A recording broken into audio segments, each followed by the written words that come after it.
You alright? About that. Aye!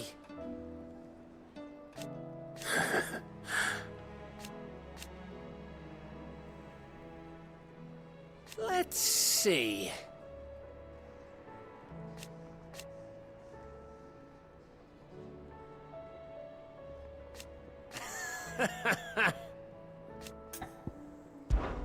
Something troubling you?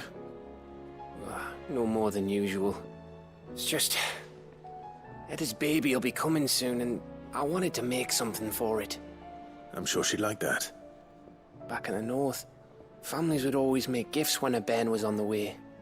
Yeah, I'll let the little tykes know they were welcome in their new homes, like. So, what's the problem? Well, the problem is that Etta's due any day now, and I don't know if I'll be ready in time. Is there anything I can do to help? You know, there just might be. All right then. What exactly are we making? A good luck charm. But not just any good luck charm. Not just any. No. One made from the feather of a silver chocobo. There's nowt lucky in all the realm, or so we used to say back home anyway. Thing is, they're hard to come by. Had Otto and Karen check with their suppliers, but nothing. I'd try and track one down myself, only... Only the big day is fast approaching. And that's all you need, a feather. That or the bird whose horse it's attached to, aye. I was gonna start by asking around with traveling traders plying the northern borders. Well, there's no shortage of those passing through Martha's. I think I might make that my first port of call. I'll let you know if I find anything. You're a good friend, Clive. I won't forget this.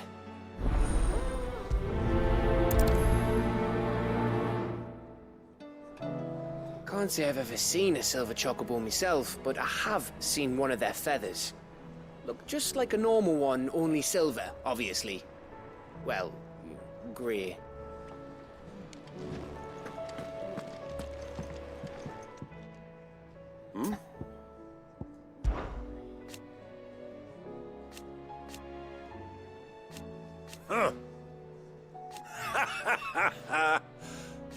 Thank you, Uncle. As for down here...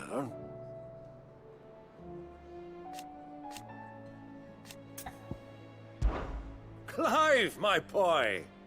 Rutherford informs me that we owe you our thanks. Hadn't intended for you to get involved, but such are the times we live in, huh? I would have done the same for anyone else. You're far too modest, Clive. You'd make a terrible nobleman.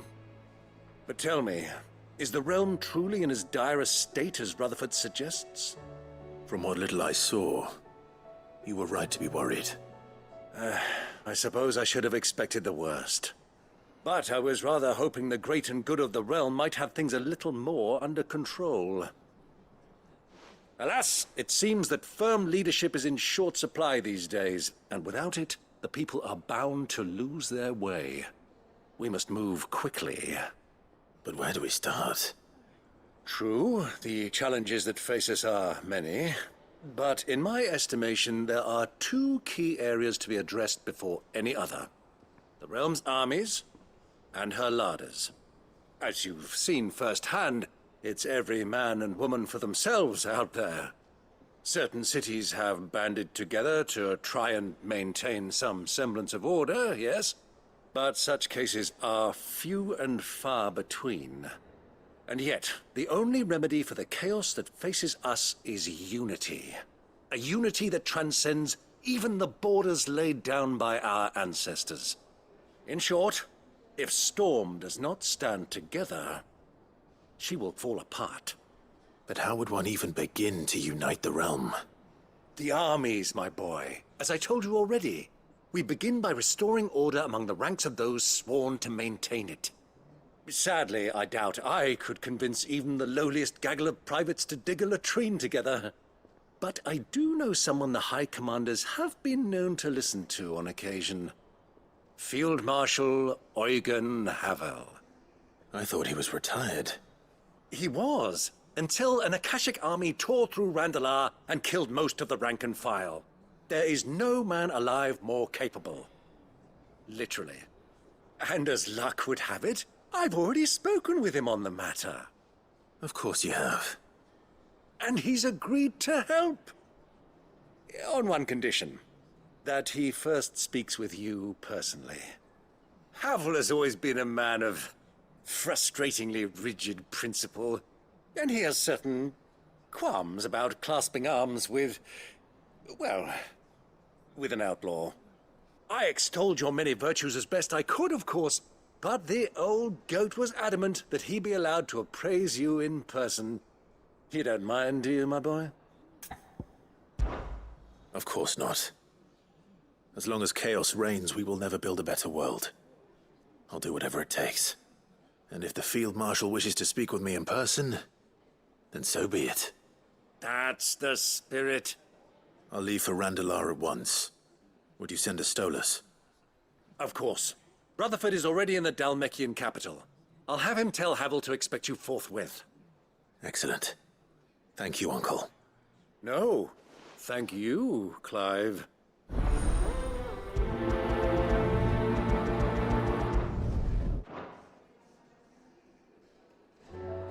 Don't worry, my boy. Rutherford is in Randalar this very moment, singing your praises to all and sundry. They'll adore you.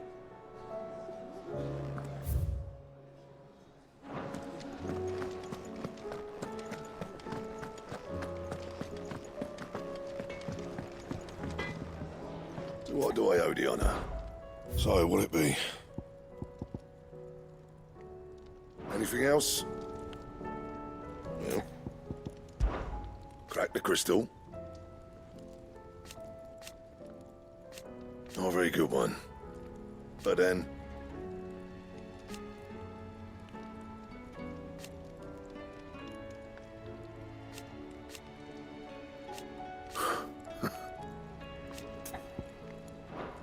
I'll keep the forge up. First the skies, then the crystal.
It's not time yet, is it?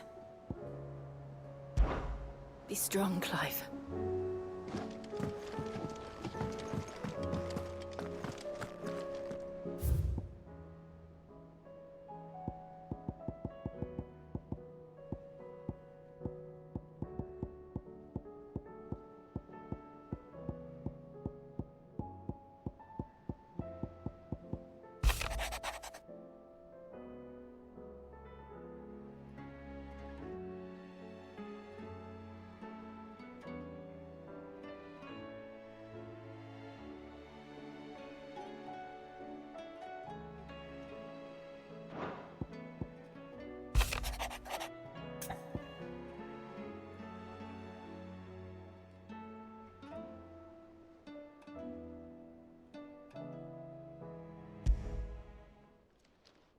It's usually me making demands of Harpocrates.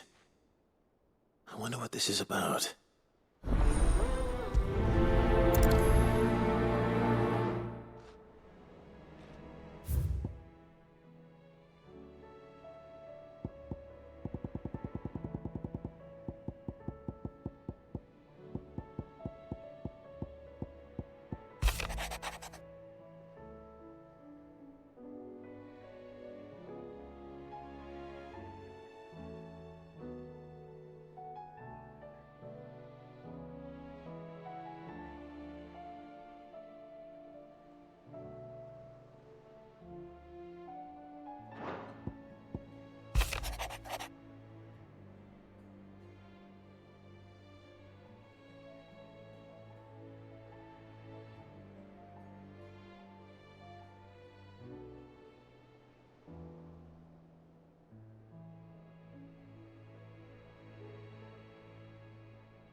If Joshua's worried about Jill, I should go and speak with him.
Joshua, I read your message. You're right. Jill is different. I don't think I'd realized how different, but since we returned from Drake's spine, I've felt it more and more. I suppose it's not hard to imagine why. She doesn't think she belongs anymore. And that's why we need to remind her she is still one of us. To let her know that we still need her. Now more than ever. That you still need her. But how to do that? When last we were truly close, we were but children. Of course. Do you remember the time we accompanied Father on his annual tour of the Duchy? And Jill and I broke from the procession to ride up Man's Hill. To see the snow daisies, I remember. It was the first time Father had allowed us to join him. And when he realized you were missing, he had the entire retinue down to the pot boys combing the countryside. In the rain. A thunderstorm forced us to take refuge in a grove of oaks before we'd even made it halfway there. It was the Lord Commander who finally found us, and needless to say, he was none too pleased. Then it seems you and Jill have unfinished business. What do you say? Man's Hill. It's not that far. Oh, true. Though I suspect it is also much changed. Little in southern Rosaria remains as it was when we were children. You're saying I should go and scout the area for bandits? I'm saying we should first go and see if there are actually still any snow daisies left.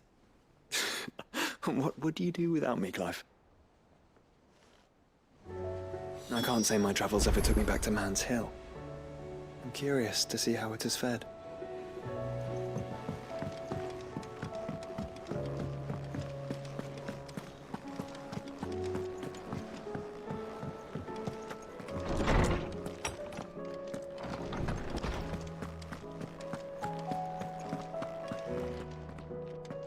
Lawsman Harpocrates. I received your note. Ah, yes. I expect you're wondering what this is all about. You spoke of making amends with Dion, but I can't imagine what for. Then I should begin by telling you that I was once his tutor. This was some years ago, of course, before I joined Sid in his hideaway. At that time, I was counted among the foremost scholars of Oriflamme, and was accordingly invited to the palace to supervise the young prince's education, all to ensure that the future emperor had a firm grounding in, well, everything an emperor should. History, religion, commerce, government.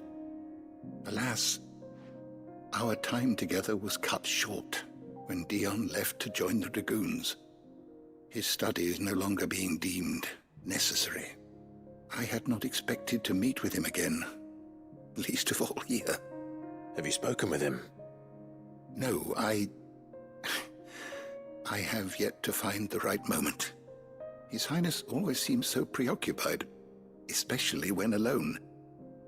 I would not wish to disturb his ruminations with idle words of greeting, not when I know he dwells upon the evil Ultima had him commit in the Dominion.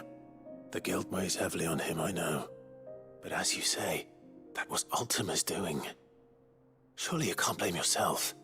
When I first met him, it was not guilt, but his people's expectations that weighed heavily upon him, and I did nothing to ease that burden. He bore it alone, until the day he could not bear it any longer. It is one of my greatest regrets that I only ever offered him my wisdom, when what he truly needed was friendship. The blame for Dion's transgressions lies not only on his shoulders, but on mine. I see. I'm ready to help you in any way that I can. Then I beg that you bring me a wild wyvern tail. Apothecaries across the ages agree that even to glimpse such a flower is to be granted inner solace. Fabulists and fraudsters all, of course. But there is oft a seed of truth to be found where even the most outlandish opinions align. Well, it can't hurt to try. Where can I find this flower? And how will I know it? You have seen cultivated wyvern tails before, I trust. The lily-white blossoms from whose roots the poisonous ink for the brand is distilled. Well, those which grow in the wild differ only in their purple hue. The harsher the environment in which they are raised, the deeper the color. There is a waterfall in Rickmal's Roost across the strait, where the flowers once grew in abundance. Whether they still survive there, I know not. But try as I might, I can find no likelier location. It's all right. I'll find you a wyvern tail one way or another. Thank you, Clive.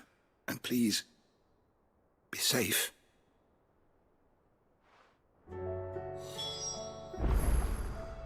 Knowledge hoarded is knowledge lost.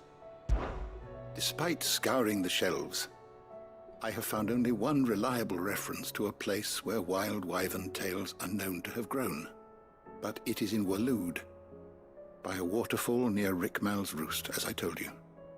I dare not ask that you undertake such a long and perilous journey on my account, of course, but Were you to find yourself in the area?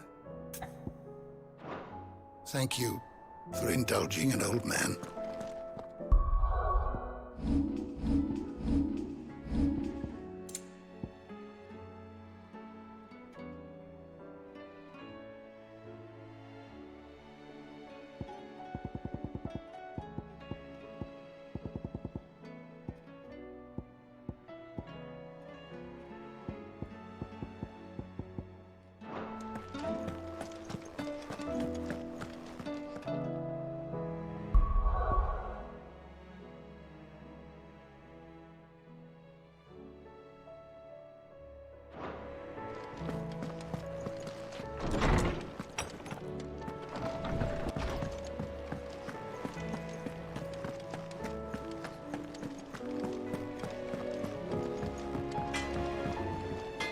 Trouble with your gear, or... So, what'll it be? And?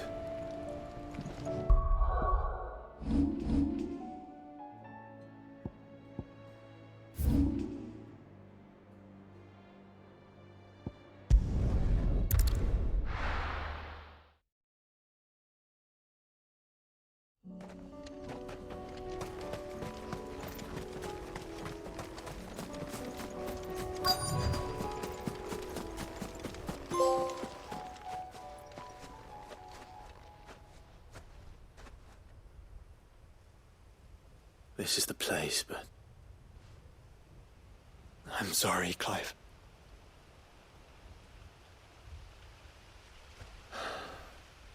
There's nowhere been spared. What do we do now? We keep looking. Man's Hill cannot be the only place where snow daisies grow. Perhaps, but... it's the only place I know of. Knew of. Then why not ask someone who might know of another? Someone at the backyard? To the hideaway, then.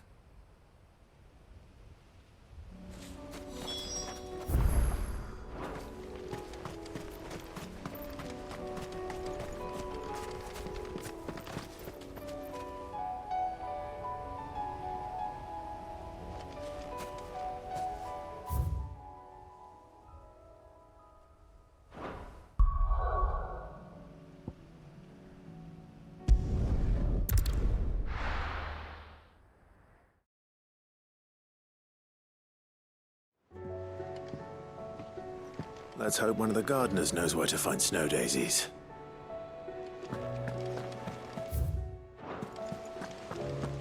There's something about it.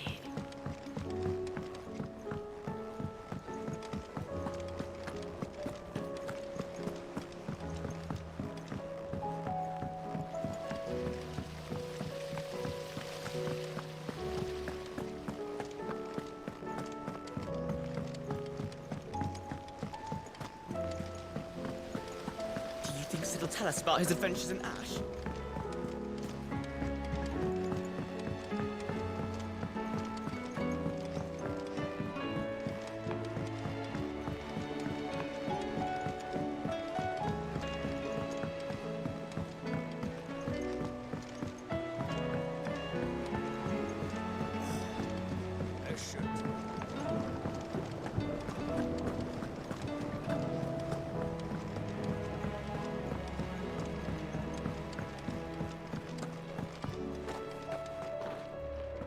Oh.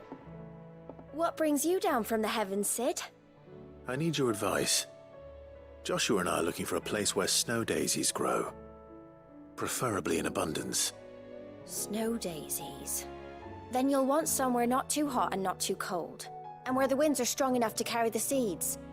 I reckon Man's Hill would be a good place to start. There in the Royal Meadows, perhaps? Both have similar climbs and the right elevation.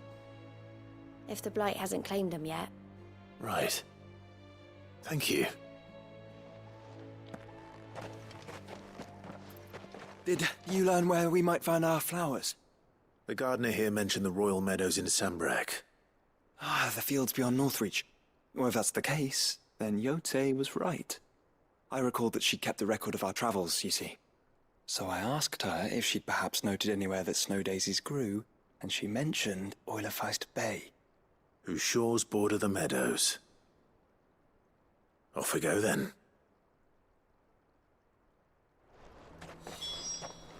Snow daisies may be beautiful, but they are really quite deadly. I wouldn't recommend eating one. The winds that blow across the royal meadows from Oilerfeist Bay are strong indeed. Strong enough for snow daisies, it seems.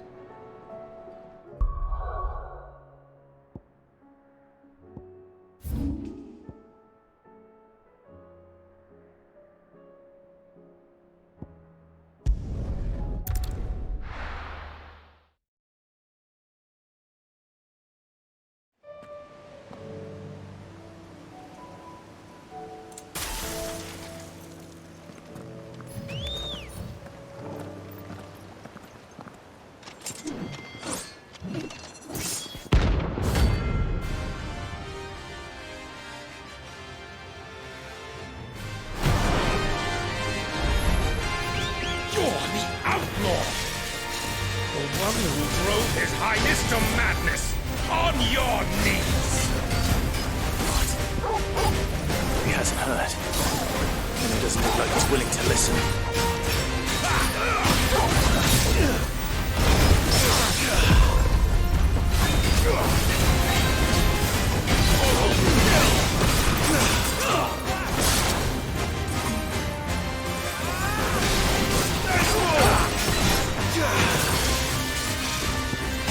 Well done, Tom. All your over here!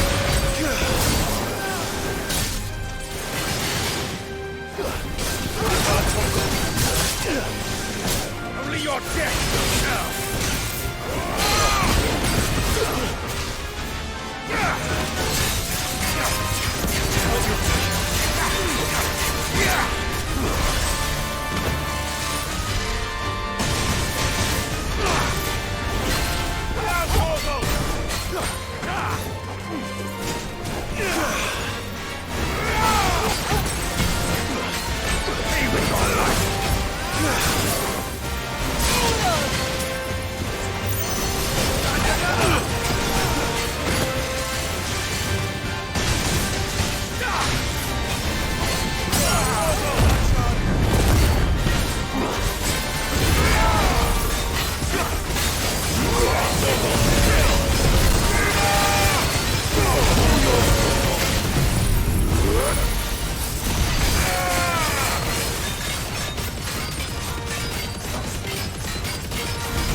Damn it. Dion would have been glad to have you back at his side.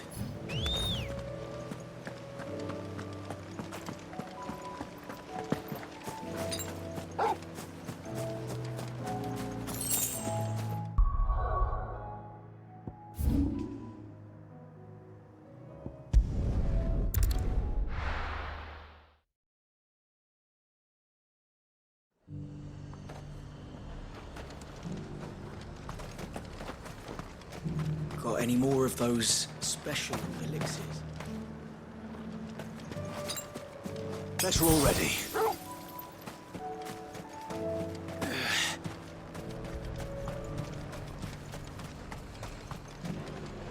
Welcome, welcome.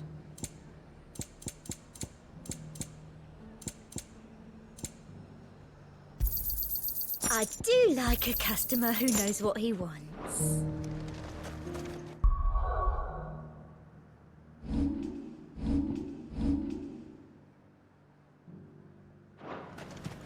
And how might I help the garrison today?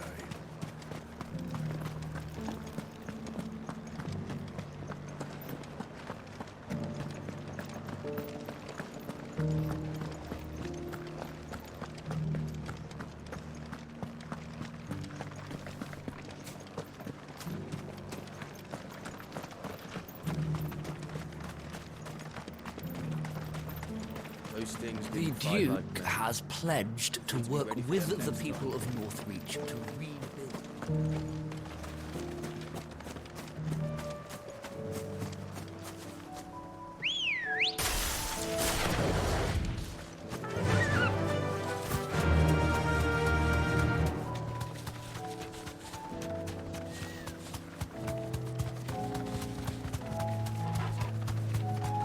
The meadows are vast. Where do we even start? Yote mentioned the coastline. We can start there.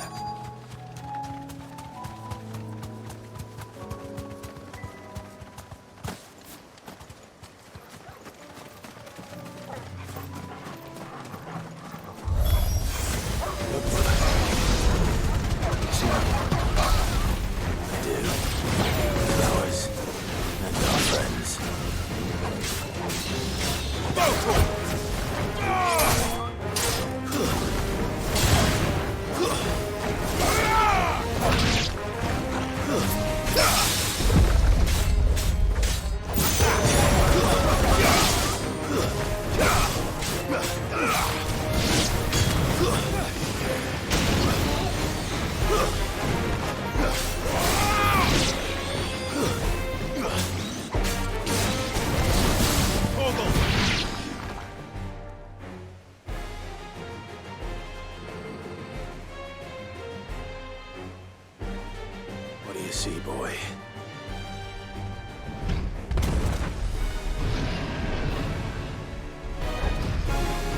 Let's hope this is the last one.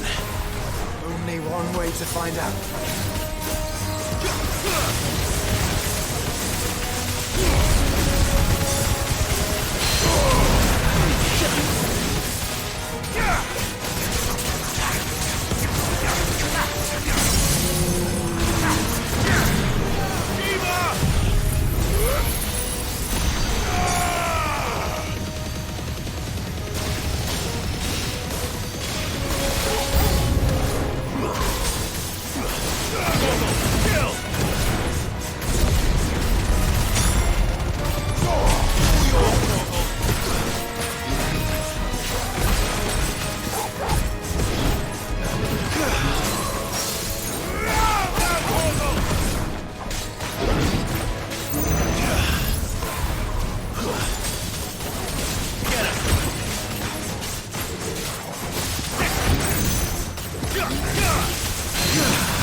That was harder than I expected.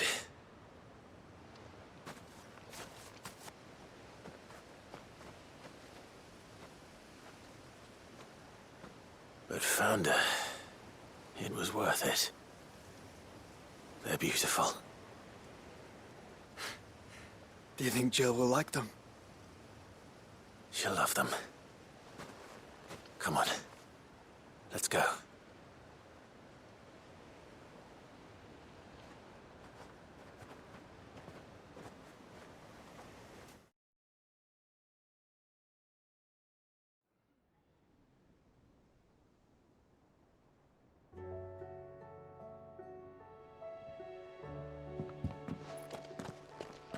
It appears my work is done.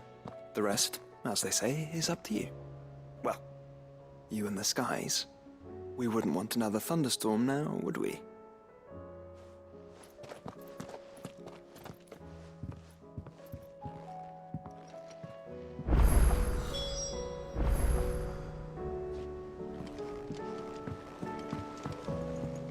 No, you needn't worry about me, Clive. I doubt Jill would appreciate my presence on your outing.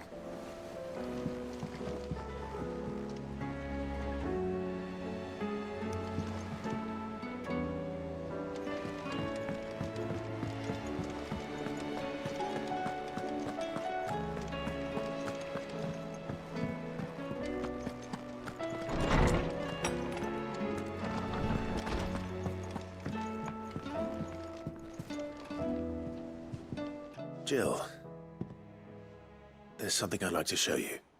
There is? And where might this something be? It's, not here. Now, I know this is sudden, but how would you fancy a trip to Oriflamme?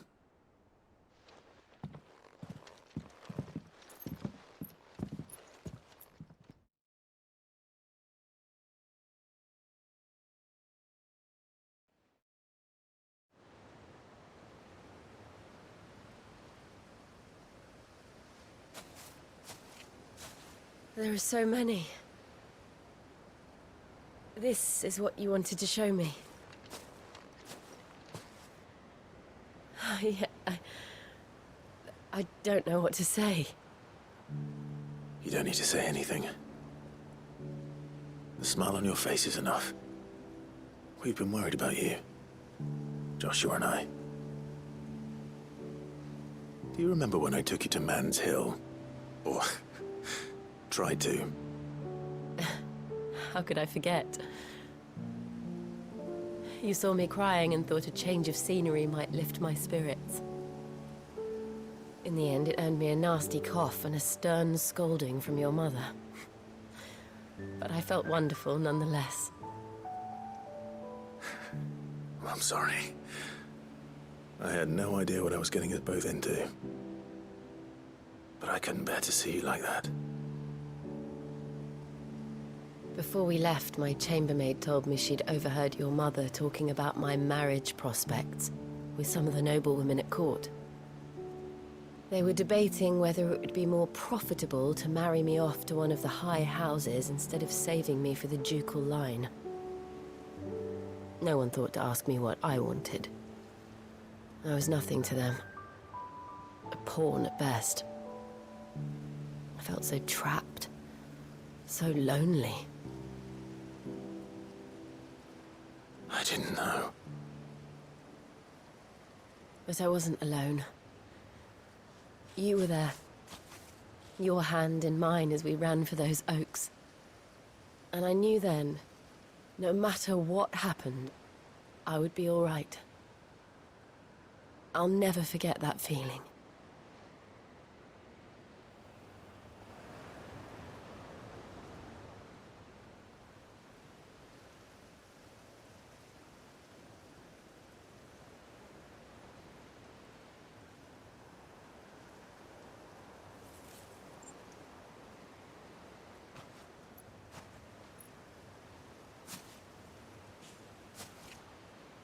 Before we broke camp, the morning after the storm, do you know what I did? No? What?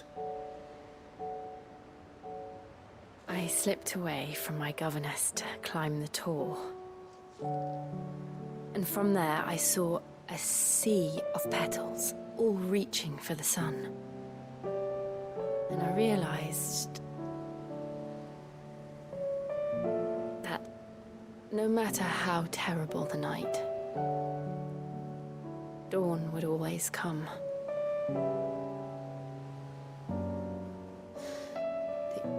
That you would always come for me. And you have. Again and again.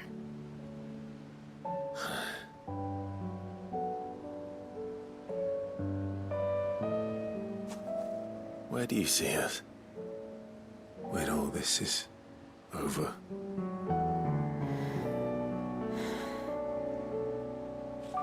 I don't know.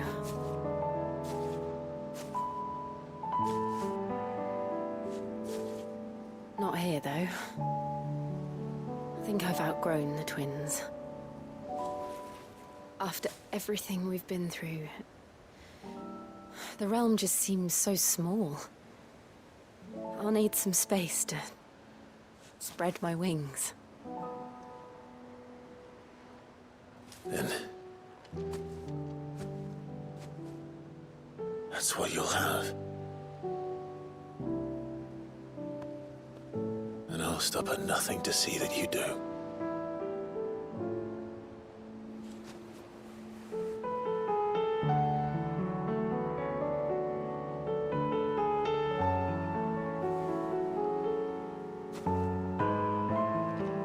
Was much good at garlands, but it'll have to do. I'll treasure it forever. Thank you, Clive. For this, the flowers, for everything. It's exactly what I needed. You are my treasure.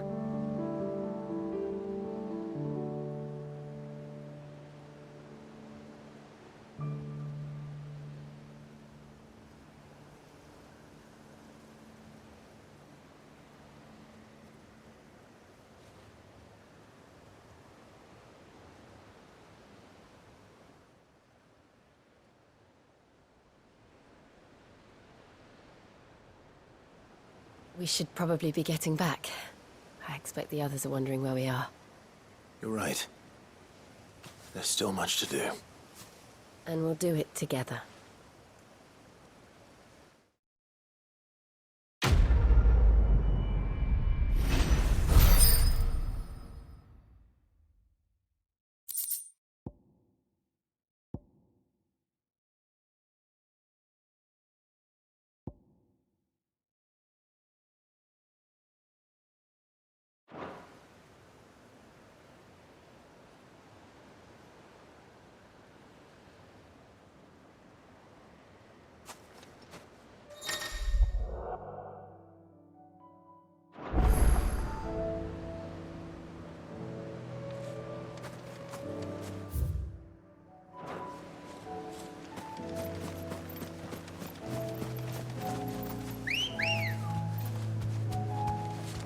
Let's go.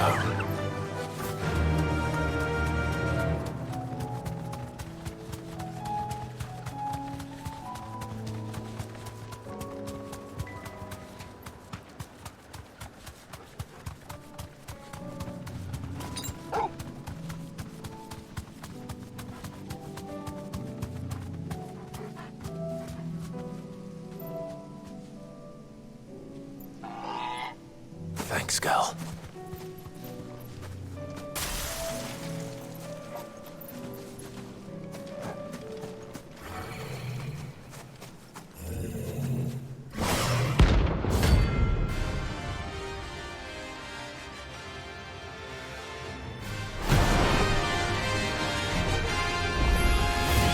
Not another one.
I'm getting tired of these things.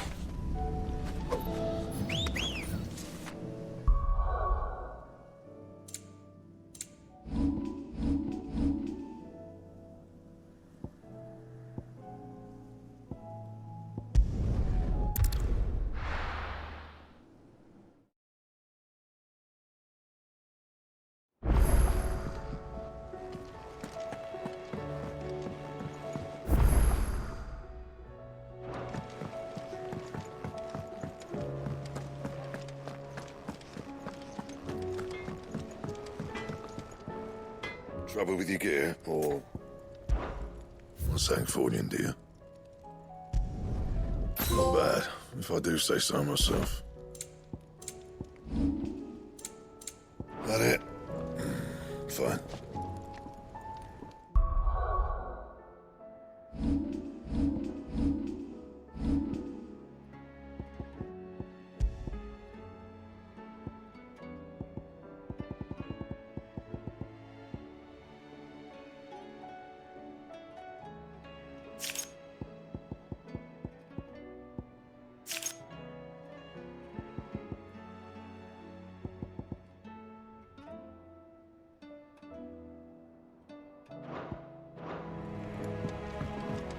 First the skies, then the crystal.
What is it, Clive? You can always tell me. For so long.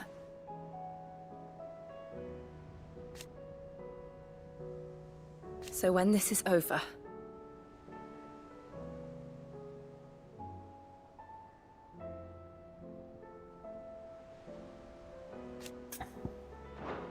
Right. What's on your mind, Clive?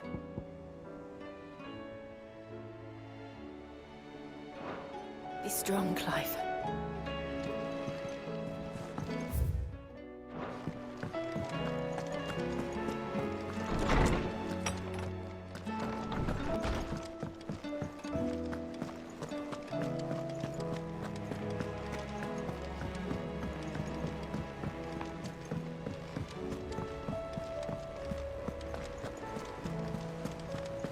There's something about it.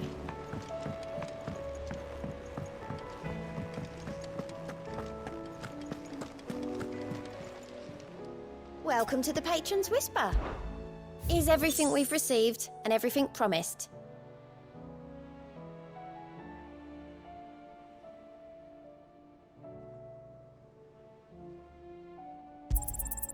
Here you are.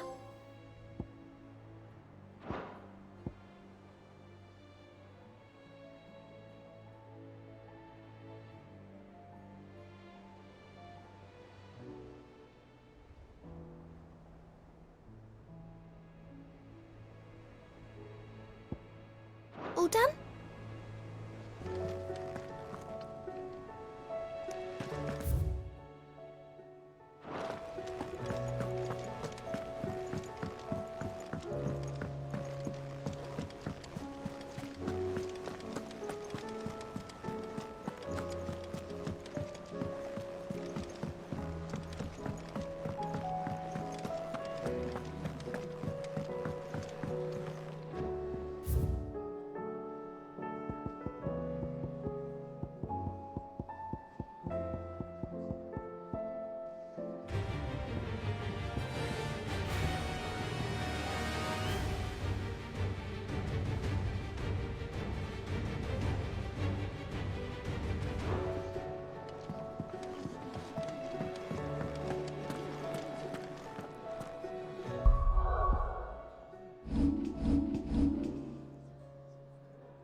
Let's hope.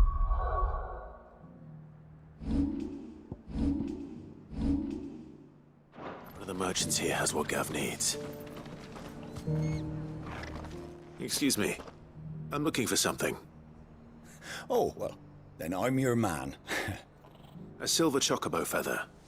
Oh, or maybe not. Though you're not the first to mention the bird around here.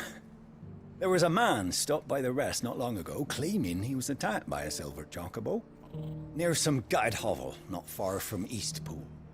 Most took him for a braggart and a liar, but who knows? Perhaps there was some truth to his tale. We'll see. Thank you.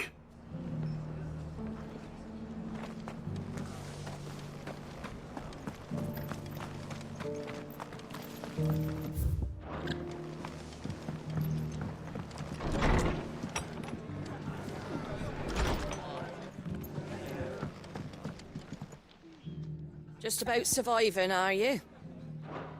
Stop by for an ale any time, eh?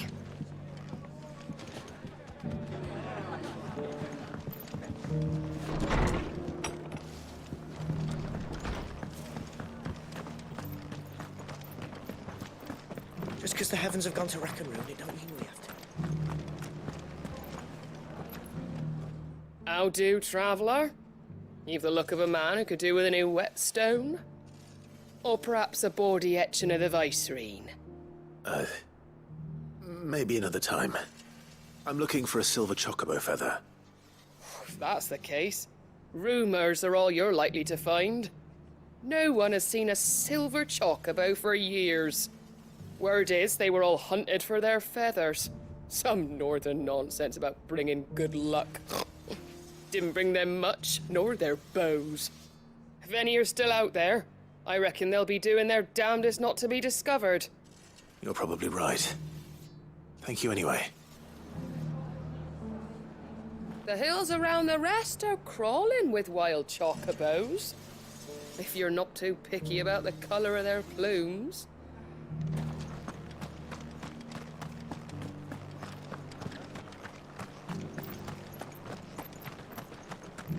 It doesn't still hurt, does it? Oh, 1,000 Akashic jars couldn't hurt me. I'm a son of Rosaria, after all. The people of the rest may seem to be in high spirits, but give them a little wine, a little company, and the tears soon begin to flow. Don't keep your woes to yourself, soldier. Open those floodgates. You'll feel the better for it, believe you me.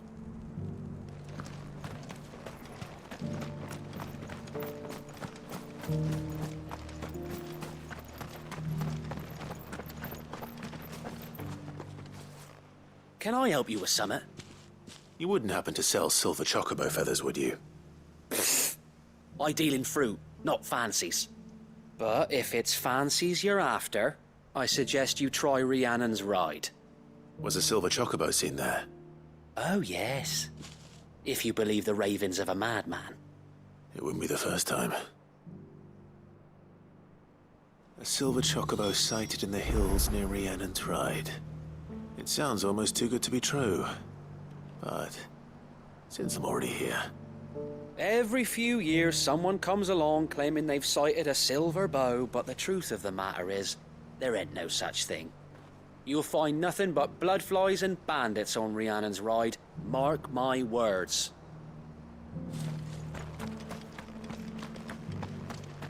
I'll build a barricade so sturdy, even a bandit could. The feller who claimed he was attacked didn't linger here long. Said he was gonna go back and capture it. Prove us all wrong. And that was the last we ever heard of him.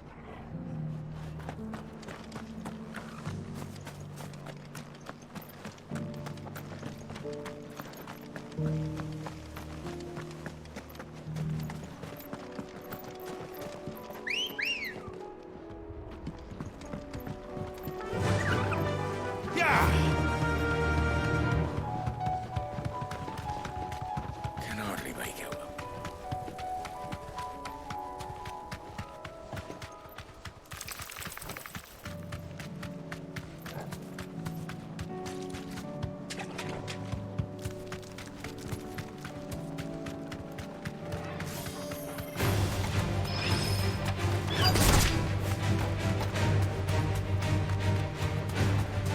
Tracks.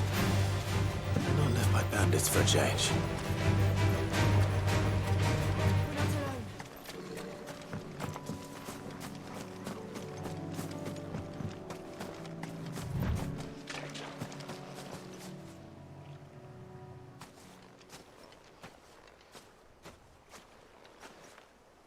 More tracks. And these look fresh. The chocobo was here. And recently. Perhaps it still is.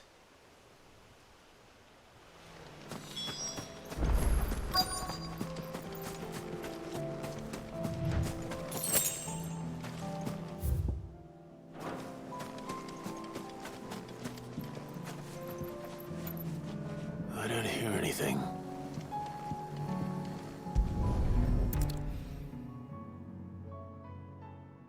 Well, I'll be damned.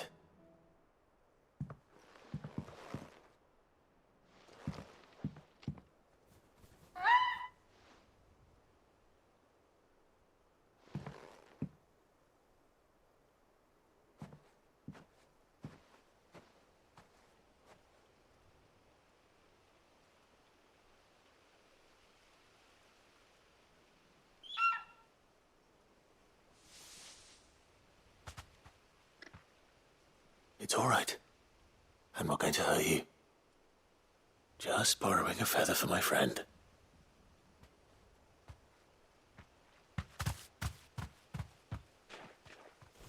Thank you. Let's get this back to Gav before they change their minds.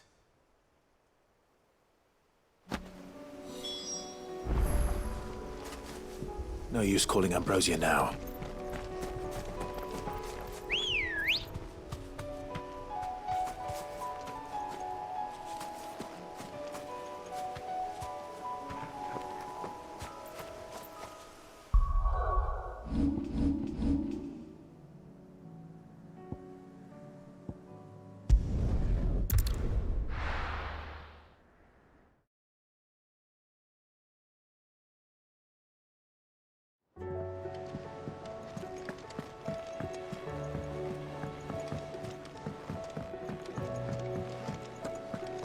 It was no trouble at all. Still, I appreciate it.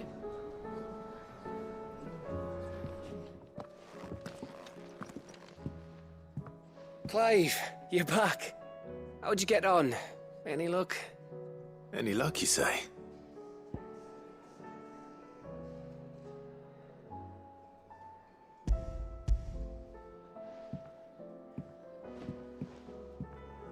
Crystals crack.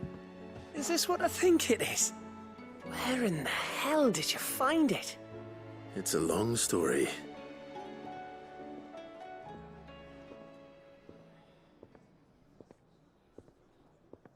Right there on the road to Eastpool.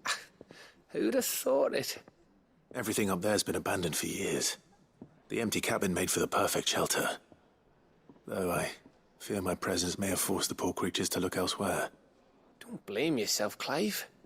The Blight's right on Eastpool's doorstep. They'd have had to move on before long, even if you hadn't have turned up. They'll find a new home. Trust me. After all, that's what us endangered animals do. Anyway, what matters is, you managed to nick us one of their quills before they could run off. And now all that's left is to fix it to the carving. I didn't know you could carve. Reckon there's a lot you don't know about me. Like the fact I'm as good with a whittling knife as I am with a sword. And that bone Ember gave me's a dream to work with. What did you say it was from again? An Avis? But it weren't your Avis, Sid. I slew one of my own at last. So all those long nights in the pit finally bore fruit. I'm proud of you, Ember. Don't speak too soon. I ain't done my trial yet. There we go.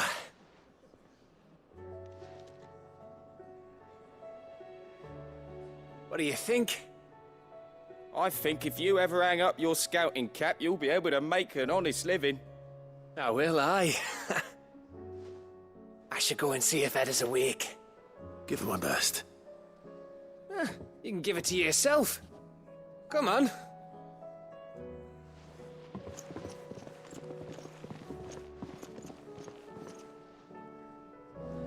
I don't want Gav to give up being a scout, honest.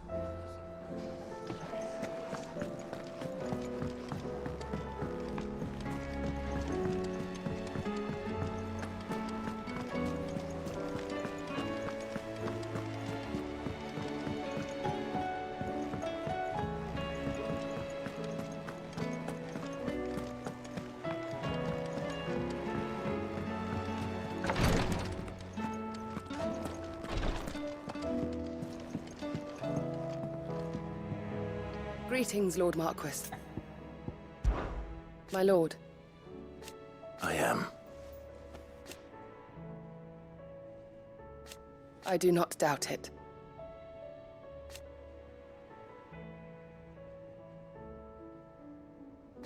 Thank you, Yute. May you return safely. I prithee, do not risk yourself unduly.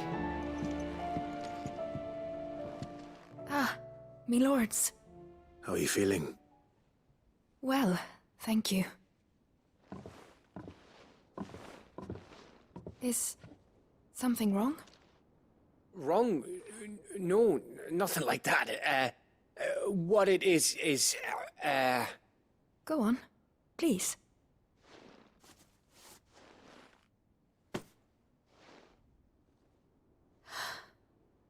It's beautiful. Did you make it? We did. It's from all of us here at the Hideaway. Your new family, like. It's a good luck charm. We may come up north when a band's on the way. I mean a baby.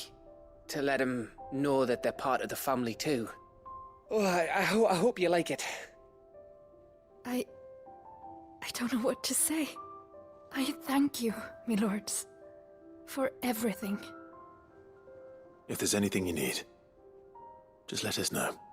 I will. Clive, fancy a swift off? I'm thirsty. I could be convinced.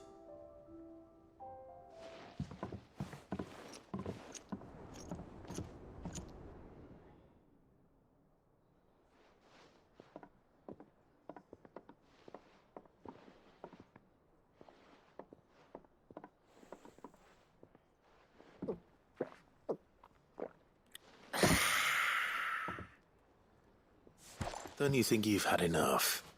No, we're celebrating. I'm gonna be a father. I think Edda might have something to say about that. You know what I mean. Bit of light in these dark times.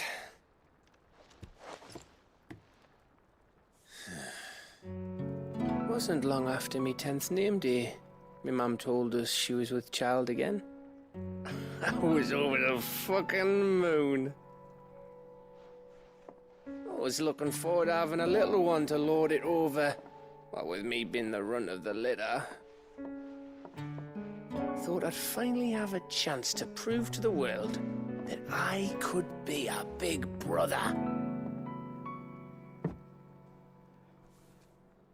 Imperials came the day she went into labour. Had myself a baby sister. And then I didn't. Me whole family gone in a blink, while I hid in the cellar like the spineless little arsehole I was. Great brother I turned out to be.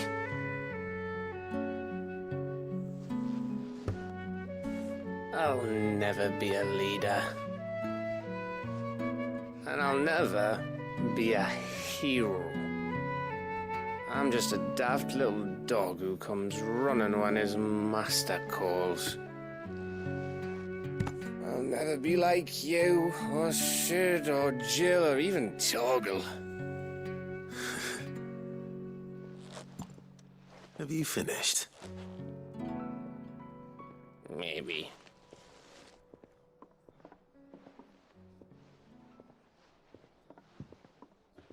Do you know why you're our best scout? Yeah. Because you don't need anyone to hold your hand. Without your resourcefulness, your courage, your determination, I don't know where we'd be. Maybe hanging off a cliff like, That was only the once. Exactly. You learned from it.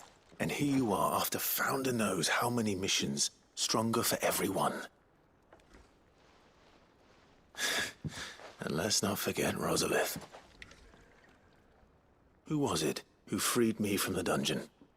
Who was it who ran to Jill's rescue? That would be me. Because you're our brother, Gav. My brother.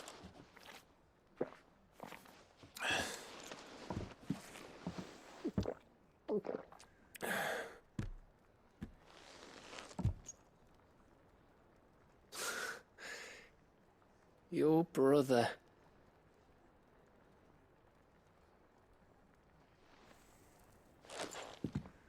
Which means that when the time comes, I get your room. And your sword.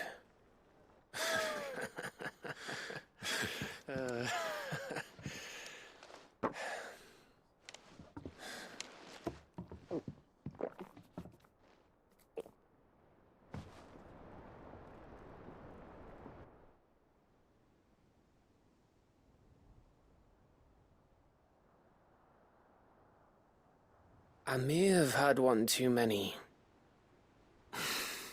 you may have had 10 too many. I said I was thirsty. Better get back to work anyway. After I walk this off. Clive? What is it? Thanks for, you know. I know.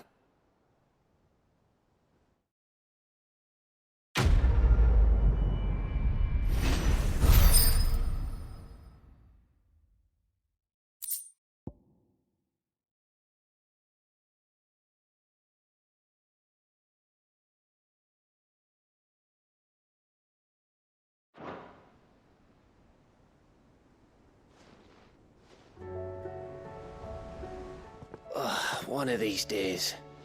One of these days, I swear it's gonna be me who drinks you under the table. If by under the table you mean retching on my boots half the night, I reckon one of those days was yesterday. Ha ha, you think you're so funny. But just wait till we crack open the bottle I left in your chambers. That stuff's strong enough to burn the horns off a behemoth. Sounds like I'll be needing some new boots.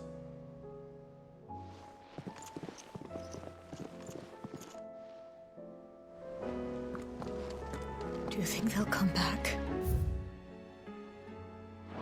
Of course they will. It's just...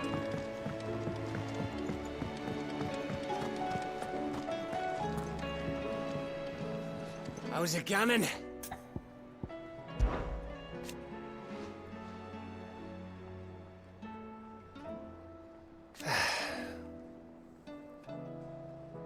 But over time...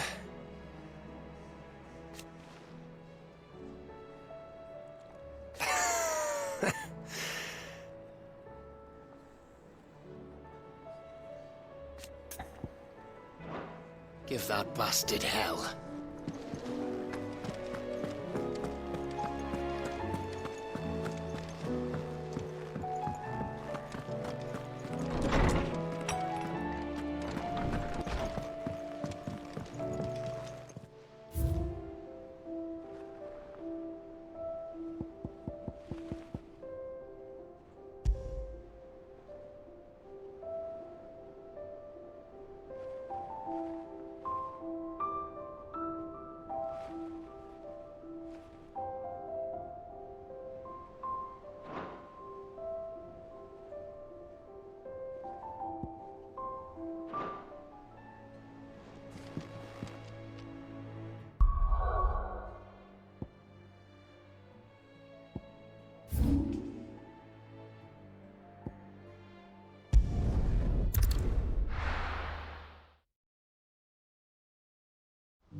Do you see that too?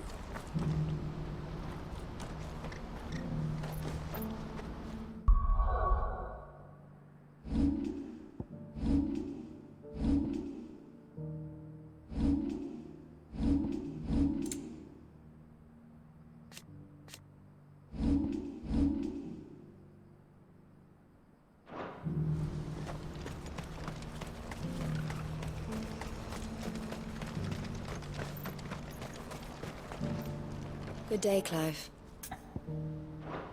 Farewell.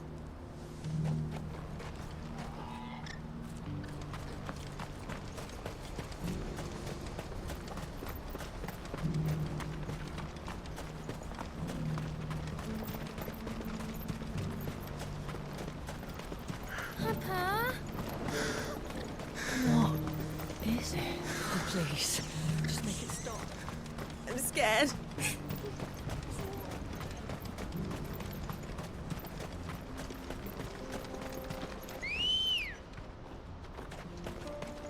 Come on.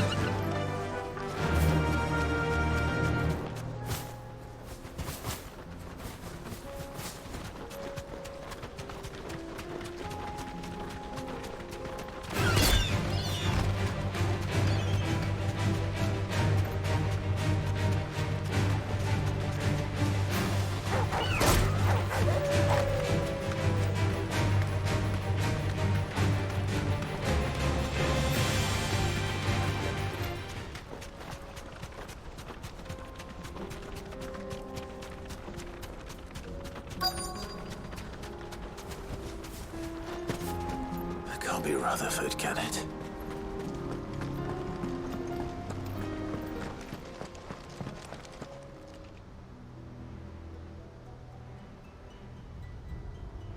Turncoats and cowards, the lot of you!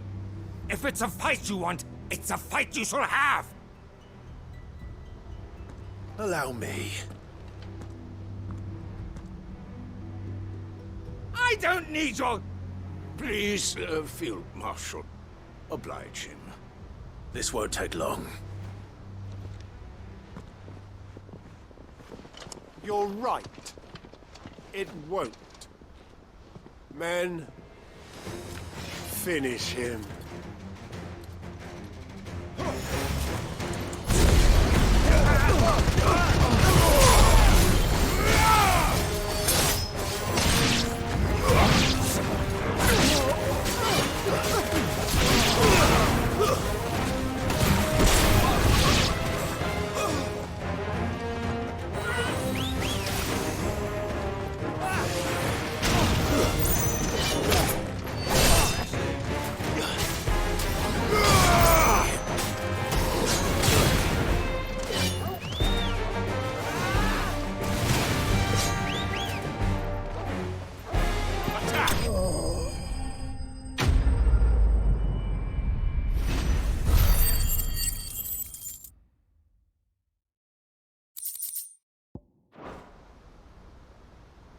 A little longer than I'd have liked.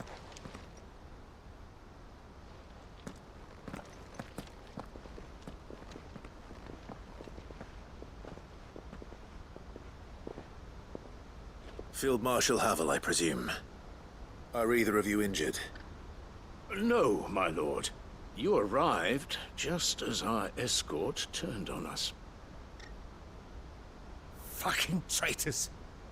I'd heard reports of soldiers in the outlying regions abandoning the oaths they swore. But I hadn't thought the corruption had reached so close to the heart of the Republic. It's a fucking disgrace. Your interfering old bastard of an uncle tried to warn me, of course. My lord Marquis. Or is Sid the Outlaw more to your liking? Call me what you want. It doesn't change who I am, or the urgency of the message I bring. My uncle has a plan to right the realm, and he needs your help to see it through. Before I agree to anything, I'd have you answer one question. What do you stand to gain from all this? I won't deny that I might benefit from further chaos. But I seek a new beginning for all of us. And while the choices I've made may not always have been the right ones, I know I made them for the right reasons. For so long, so many of us have been told how we could live, how we could die, when it should have been our decision all along. Now we have a chance to put things right. But in order to take it, we must stand together. even if it be beside those with whom we don't see eye to eye.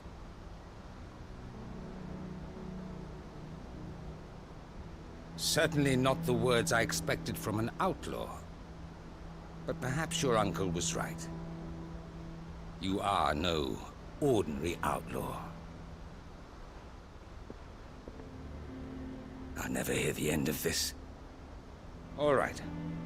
I'll start by ordering my most trusted guard to bring the Dalmekian fringes under control. Next, I'll make contact with my counterparts in the Imperial Army and see if I can't convince them to try and restore order in their own territory. Thank you, Field Marshal. But they are not the only ones we will need to convince. What do you mean? I don't doubt that I can bully some sense into a few generals, but those they answer to require a different kind of persuasion. And when it comes to honeyed words, well, we will need an envoy. One who can court even the most stubborn of statesmen. You, perhaps? I'm flattered. But I'm no diplomat either. And I have other problems to attend to. What we need is a skilled arbitrator. And I may know just the person. Is that so? And would he happen to be an outlaw too? Of a different kind, perhaps. Well, beggars can't be choosers. I suppose we'll all have to find a little of the outlaw in ourselves if we're to make it through this. Very well. Send your man to me right away. I shall.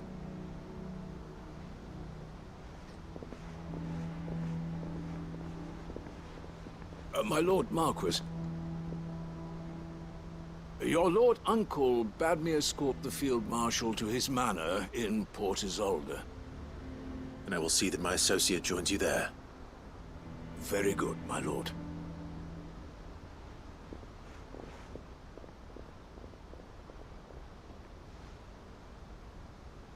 Huh. An envoy. I'm not sure I'm the man to talk anyone round. I can barely convince my brother to take his medicine. No. This is a job for someone with experience. Someone like Quentin. I hope I can convince him at least.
You deserve a rest. I made sure our fallen comrades were laid to rest.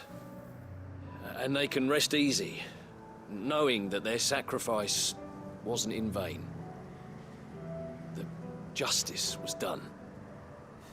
As for us survivors, well, we've just got to keep at it. Keep the family together. For their sakes. You may be bruised. I'd have followed Quentin to that manor if I could have done, and I'll keep following him now. Wherever that surly bastard cares to lead us. Quentin's gonna build us new Lost Wing, and I'm gonna help.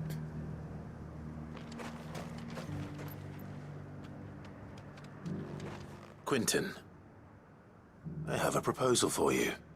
Do you now? Something tells me you'll be asking more of me than a cask of Gotand gold. Go on then. Propose.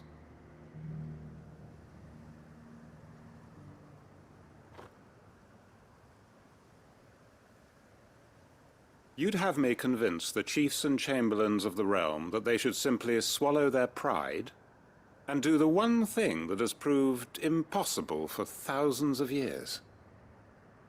Was there anything else? Perhaps I can fetch you a meat pie as well. I know it's a lot to ask, but I can think of none better suited to the role. And you'd have me give up what little I have left to do it. I told you, Clive. The people of Lostwing are my family, and I cannot abandon them. You'll have to find someone else. I'm sorry to hear that. So am I. And why might that be? What he's asking. How's it any different to what you've done so far? They want you to speak for those who can't speak for themselves. That's what you do best. If it's the vineyard you're worried about, we'll see that the grapes are picked and the tons filled. You know we will. It's not that. Then what is it? You said yourself we're family. Don't you trust us? You know that's not what I'm... Then what are you saying? That only we are worth saving? Why turn your back on everyone else? You convinced us we could build new lives for ourselves, and if you can do that, who's to say you couldn't convince the entire realm? A stirring argument. I fear that any rejoinder I make might fall somewhat flat by comparison. So you'll join us? Where do you need me? Field Marshal Havel will want to speak with you in person. He's currently in Port Isolde. I can arrange for a party of Cursebreakers to accompany you there. That would be very much appreciated. I hear the roads are far from safe these days. Hopefully not for long. My uncle will want to know that his plan is taking shape. Any statesmen we speak with are liable to resist our entreaties if they feel that what little power remains to them is at stake. They must be dealt with skillfully. I shall not repeat the errors of my past. Reckon Master Quinton could argue an egg back up a hen's quim if he set his mind to it.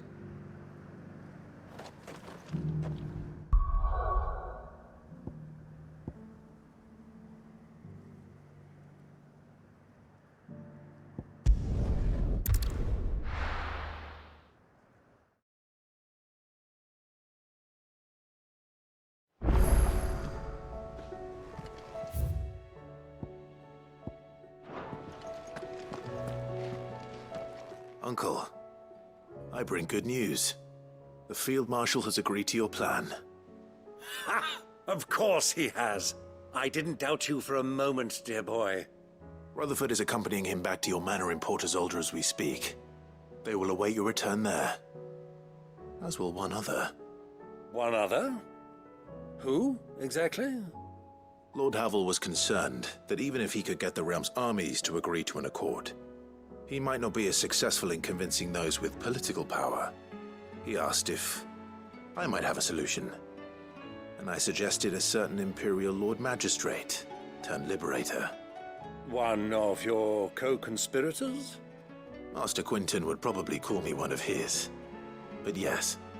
Another outlaw, then.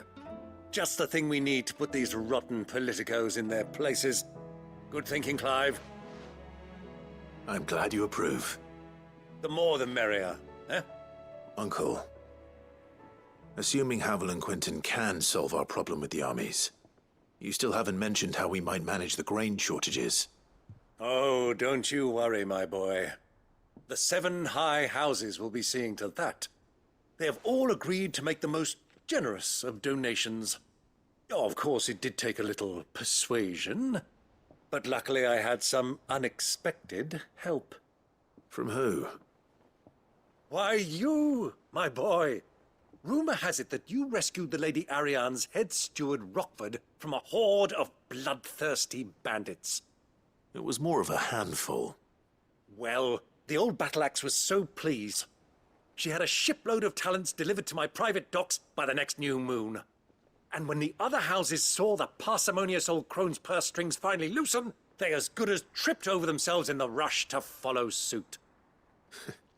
I'm happy to hear it. Now, I must be getting back to the manor. Join us there at your earliest convenience, would you? Of course, Uncle.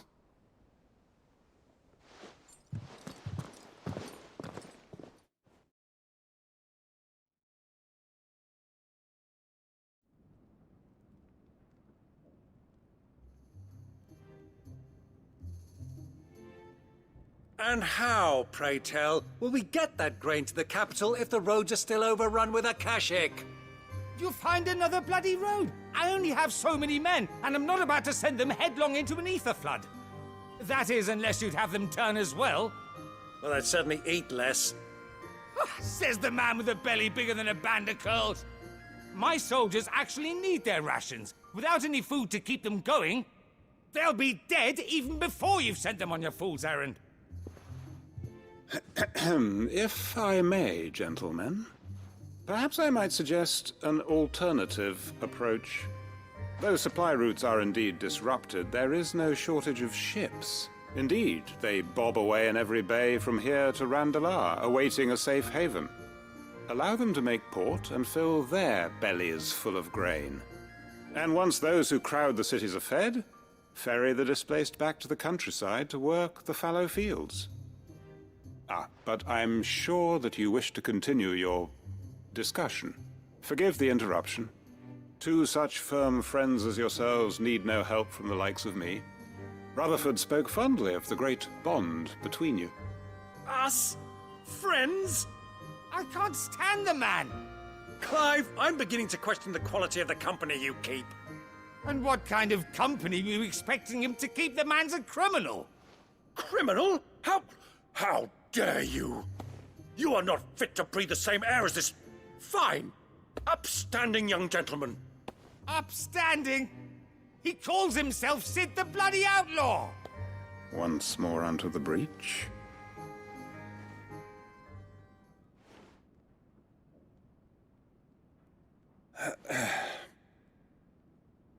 Shall we begin again?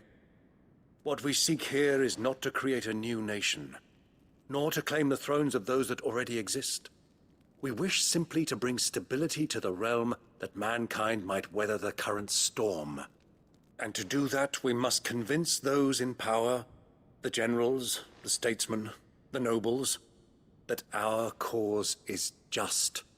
There will be disagreements, yes, and I imagine some resistance, much resistance. But we cannot let that deter us. If we show them the path, show them that we walk it ourselves, then I am confident they will follow. The fate of the world lies in my nephew's hands, but the well-being of her people lies in ours. And we must not squander the chance that Clive has given us. Uncle Byron, Now, with that settled, let's move on to the signing of the Accord. For what great moment in history hasn't been accompanied by a little ceremony?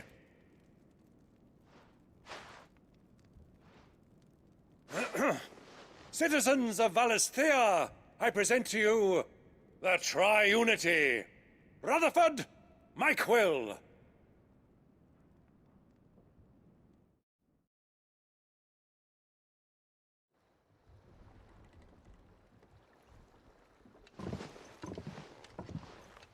Well, my boy, the stage is set. That it is. This is the role you were born for. Now I ask only that you trust in the talents of your supporting cast. We shall play our parts to the best of our abilities, that you might have the opportunity to shine. The realm needs its Sir Crandall. And there is no better Crandall than you, Clive. Keep this signed accord as proof of our faith in you. I will. Thank you, Uncle.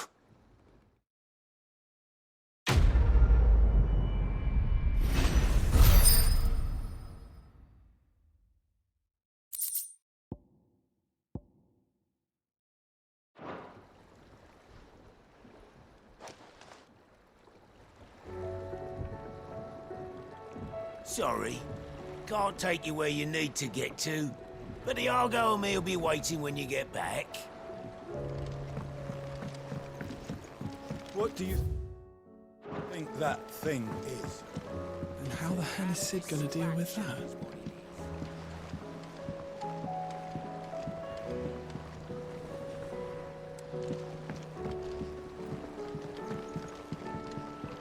Sid! You have my word. I will not leave this pit until I can besten Avis with my own 2 hands. And a sword. I can use a sword, right? Gav uses a sword.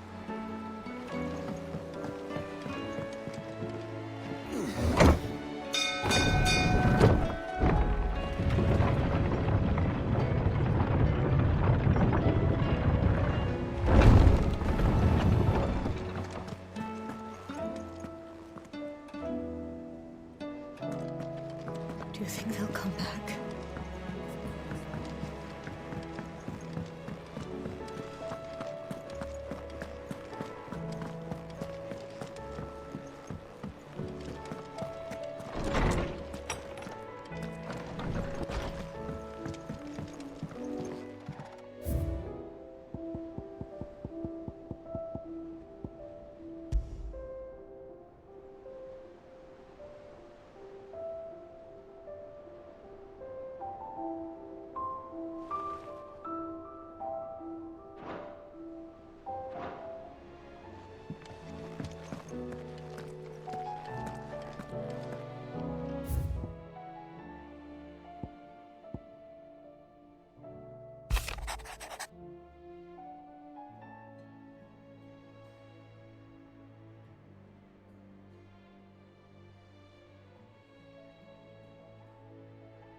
While I admit I had my doubts at first, your man Quinton seems a reasonable sort.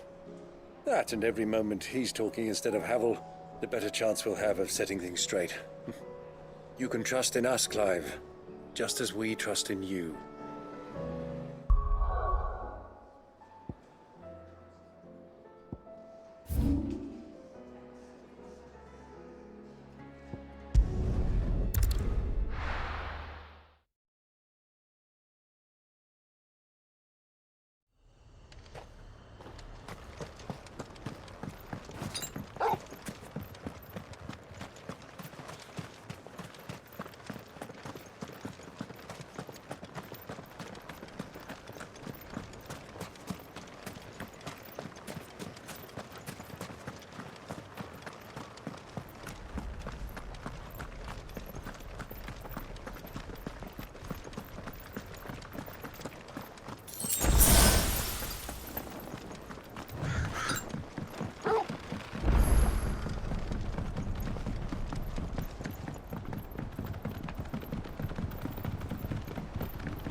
Seems this place has been flooded twice over. Purple flowers blooming next to a waterfall. Shouldn't be too hard to find.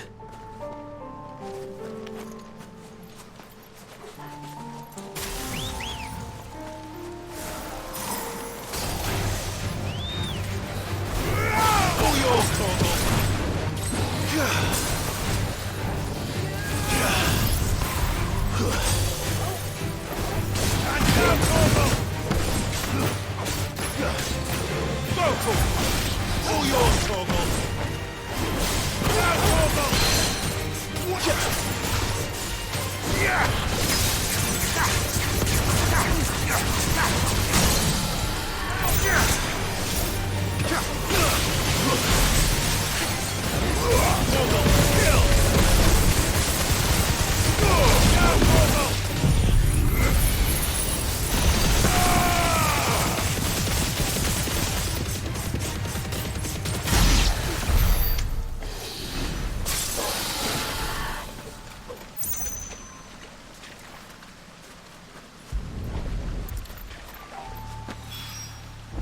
Here they are. Might as well pick enough for a bunch, I suppose.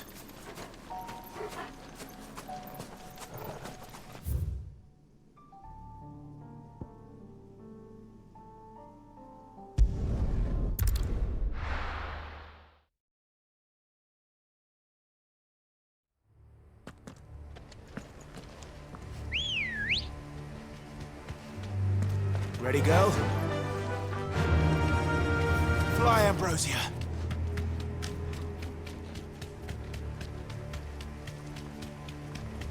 Caution, bro. All right.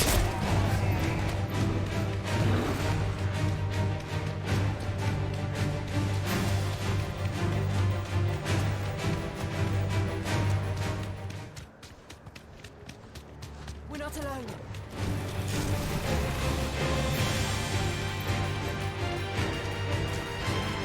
No need to ride from here.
Guard dogs. Specimen of these two.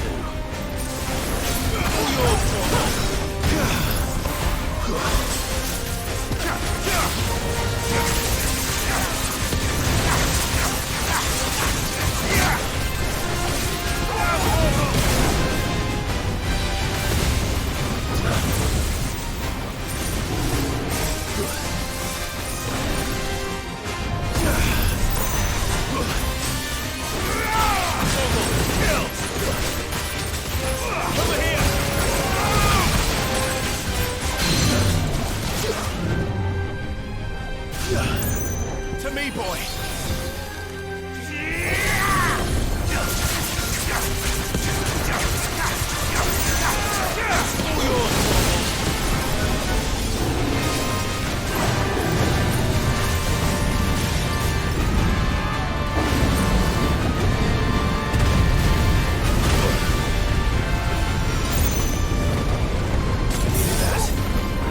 Nice try.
No match for you, eh, Torgal?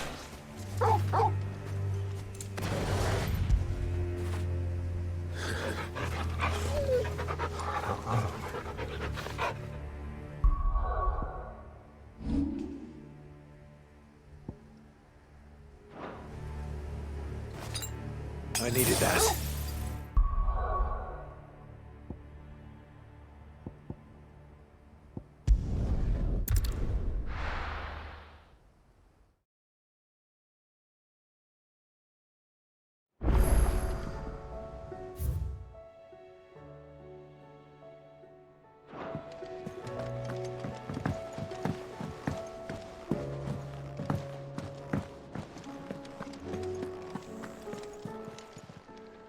Aye, it's a dangerous world out there. Let's stock.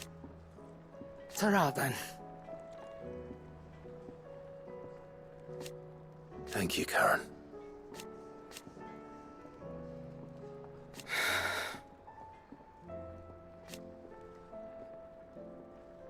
You could do this too. If you're gonna buy something, be quick about it.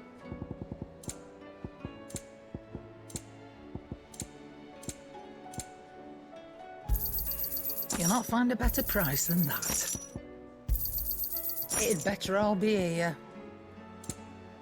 Come again. Or don't. I'm not much bothered either way. I don't suppose you're here to reprise the Saint and the Sectary. Do you know why? 'Twas not 20 summers past.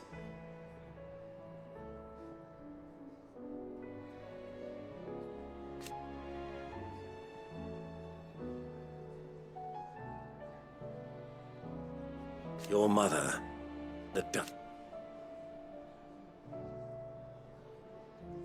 But above all, and so you see,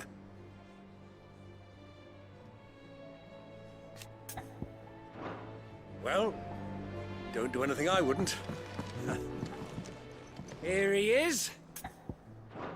Give that bastard hell.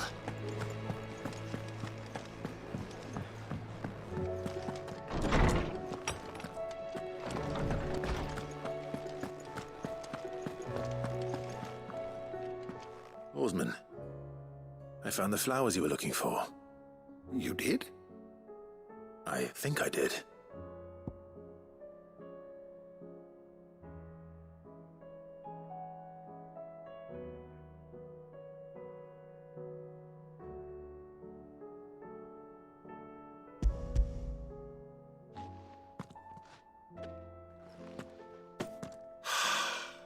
You did indeed. My dear boy, thank you. You wanted to make Dion a gift of one, did you not? Shall I invite him to join us? Oh, I don't... It's no trouble. I'll go and fetch him. Knowledge hoarded is knowledge lost. Thank you again, Clive. I know how hard these flowers must have been to come by. Thank you for indulging an old man.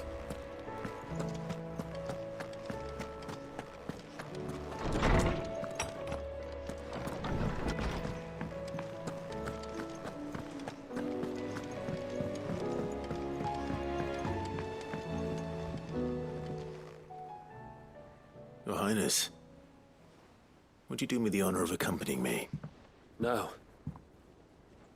It is time, then. No.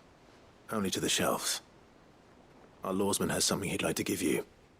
Master Harpocrates. No. I dare not show my face before him. Not after everything I have done. I have taken countless innocent lives. And ruined countless more. All because I was weak. I have sworn to atone for my crimes or die in the attempt. But were I to meet with him again, and see in his eyes what I have become, I fear that my resolve might falter. Then that is all the more reason to do it. Test your resolve. Prove to yourself, and to him, how strong it truly is.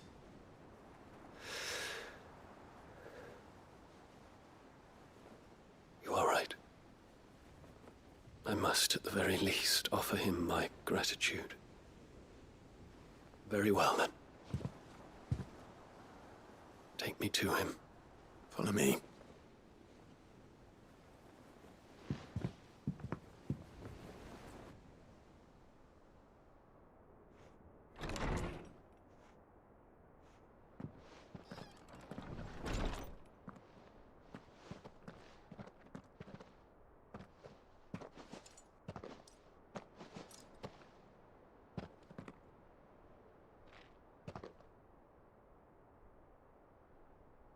Even now, I hesitate to approach him.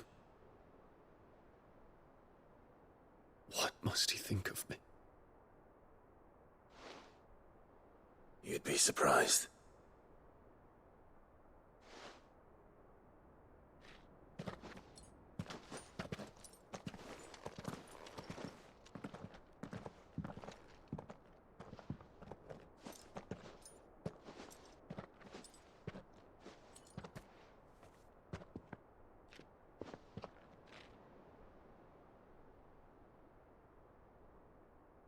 Master Harpocrates, pray, accept my apologies for leaving your tutelage before my studies were complete. Your lessons opened my mind to a world quite unlike the one I had imagined from within the gilded confines of the palace. And I shall be forever grateful for the efforts you made to enlighten me.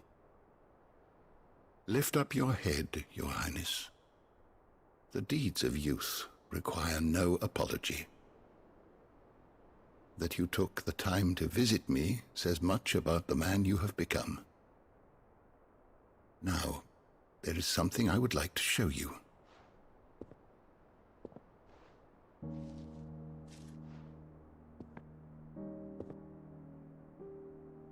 Is that a wyvern tail? The color is unfamiliar to me. Because it is unique to those found in the wild. Something in the harsh environments in which they grow lends them this striking hue. Their roots are indistinguishable from those of their hothouse cousins, but once they bloom, the difference is immediately apparent. In this flower, I see you, Your Highness. Its roots were the roots of a wyvern tail, with all that implies. But they do not define it, just as yours do not define you. I want you to have it, that it might remind you of this truth.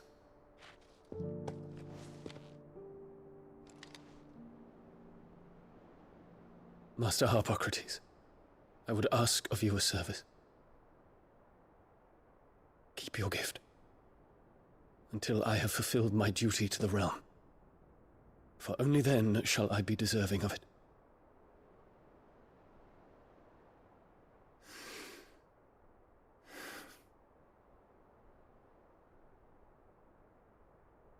As you wish, Your Highness. I shall await your return.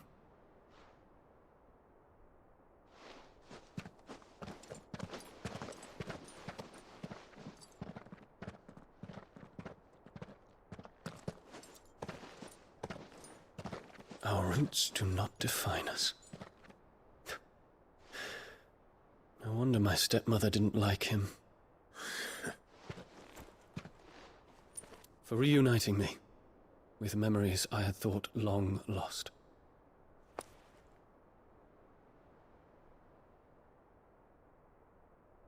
I shall not forget this.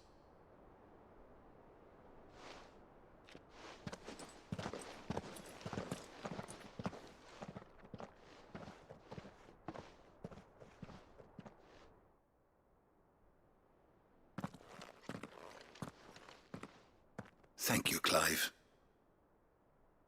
Were it not for you, I fear I might never have found the right moment to speak with him.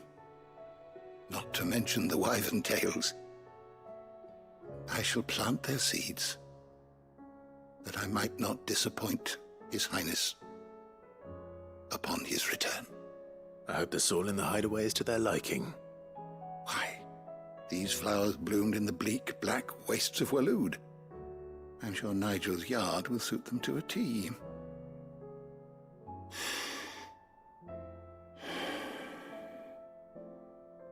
When it comes to expressing one's gratitude, I find that words are seldom sufficient. Here. What's this? A stoler's quill. Or more precisely, my stoler's quill. 'Tis said that an owl's feathers are steeped in the wishes it hears over its long lifetime. All those words just waiting to pour out onto the page. So consider this my wish for you. That one day you may put down your sword and pick up that pen. Well, when that day comes, I'll certainly have a lot to write about. Thank you, Harpocrates. It shall have pride of place in my chamber.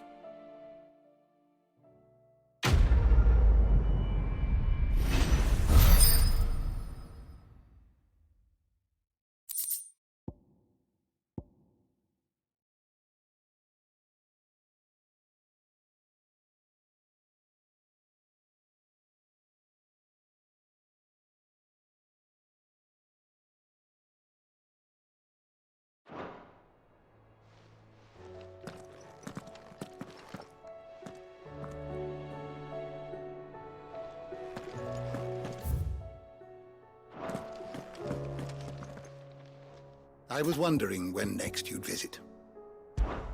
I well recall.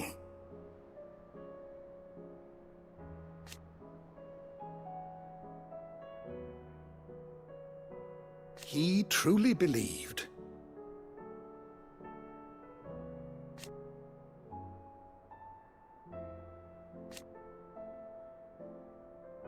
It will take forgiveness from himself. I don't believe you've read this particular chapter before. Now this, I believe you will find most interesting. You wish to study the tomes?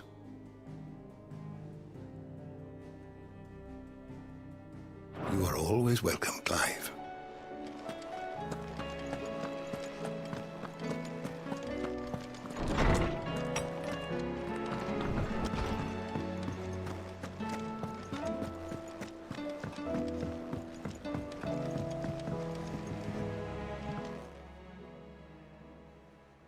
Ifrit? Your resolve didn't falter. No. Though I continue to be bewildered by fate. But I should meet with my old tutor here, at the very end of the world. I thank you, with all my heart, for giving me this chance. And I thank you for taking it. I should like to look upon that flower once more, when I am worthy.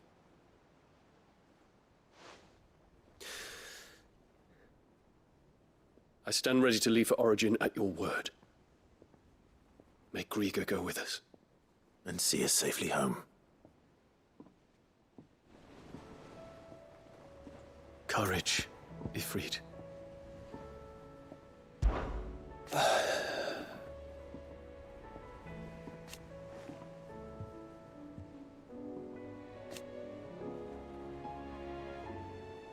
Alas. And yet...